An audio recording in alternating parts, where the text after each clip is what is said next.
মদ্যপ চালকের বাইকের ধাক্কায় মৃত্যু হলো এক মহিলার, আহত শিশু। ঘটনাটি ঘটেছে বেলডাঙ্গা থানার মজ্জমপুর বিলদারপাড়া এলাকায়। মৃত মহিলার নাম চাঁদনিহার বিবি।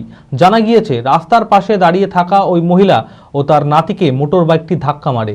স্থানীয় লোকেরা তড়িঘড়ি তাকে উদ্ধার করে হাসপাতালে ভর্তি করা হয়। সেখান থেকে মেডিকেল কলেজে রেফার করা হলে মহিলার মৃত্যু হয়। শিশুটি চিকিৎসাধীন রয়েছে। মোটর বাইক চালককে আটক করেছে পুলিশ। মানসিক স্বাস্থ্যের জন্য সবার আগে যে নামটি মনে ভেসে ওঠে, সুস্থ মনের ঠিকানা মনোবীক্ষণ। যোগাযোগ নাম্বার 7477799516। রবিবার সন্ধ্যায় মেয়ের বাড়ি থেকে নাতিকে নিয়ে ফিরছিলেন চাঁদনিহার বিবি। রাস্তার পাশে দাঁড়িয়ে থাকা ওই মহিলা ও তার নাতিকে মোটর বাইকে ধাক্কা মারে।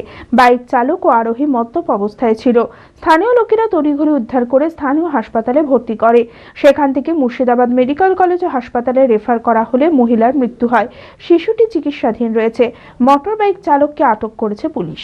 বড়ুয়া পাড়া থেকে ফিরে আসছিল মেয়ের বাড়ি থেকে, দিয়ে ঠিক বাড়ির কাছে ওই ওদের বাড়ি হচ্ছে, যে মারা গেছে ওর বাড়ি হচ্ছে মজ্জমপুর বিলধারপাড়া। দিয়ে বাড়ির কাছে পৌঁছাইছে, রাস্তা সাইডেই ছিল, আর বেপরোয়াভাবে একটা এফজেড গাড়ি, দুইজন ছিল ওরা মদ্যপ অবস্থায়, দিয়ে বেপরোয়াভাবে ওদেরকে অ্যাক্সিডেন্ট করে, দিয়ে পিছন দিক থেকে অ্যাক্সিডেন্ট করে।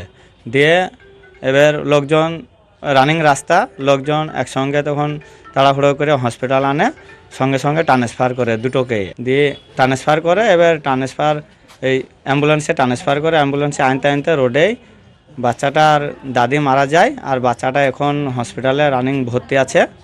ও এখন আশঙ্কা অবস্থায় আছে, মানে বমি করছে বারবার। LMET international school senior secondary school admission going on. সন্তানদের উজ্জ্বল ভবিষ্যৎ করতে আন্তর্জাতিক মানের সুসজ্জিত পরিকাঠামো নিয়ে এলো এলএমইটি ইন্টারন্যাশনাল স্কুল। থাকছে আধুনিক মানের পড়াশোনা, গান, নাচ, কম্পিউটার, ফিজিক্স ও কেমিস্ট্রির অত্যাধুনিক ল্যাবরেটরি, খেলাধুলার সুবিশাল মাঠ, ক্যান্টিন সহ আরও অনেক কিছু। রয়েছে সুসজ্জিত হোস্টেলে থাকা সুব্যবস্থা। ছাত্রছাত্রীদের যাতায়াতের কোনো চিন্তা নেই, রয়েছে বাস পরিষেবাও। আমাদের ঠিকানা বোরগাছি, বলরামপুর, মুর্শিদাবাদ। ডোমকলেও আমাদের শাখা রয়েছে। ঠিকানা গাবতলা ভাতশালা, ডোমকল, মুর্শিদাবাদ। অপর শাখা চোয়া, হরিহরপাড়া থানার পাশে।